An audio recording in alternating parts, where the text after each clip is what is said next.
Brothers and sisters of the Helldiver Corps, we are the tip of the spear in the fight for Super Earth's glory. Champions against a universe that envies our freedom and way of life.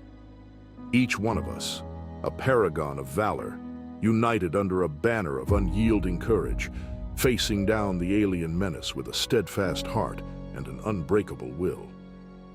Our mission is clear, our resolve ironclad.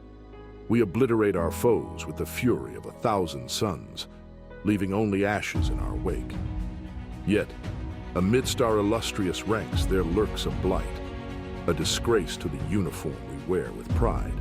Lolcat 5000, you stand out, not as a beacon of strength, but as a beacon of shame. Your reckless artillery calls rain down not on the enemy, but on us, your comrades, sowing chaos where there should be order, fear where there should be courage. Your actions are a mockery of our sacred duty, a slap in the face to those who have fallen in service to Super. To you, Lolcat 5000, I say, your incompetence is matched only by your apparent desire to see our mission fail.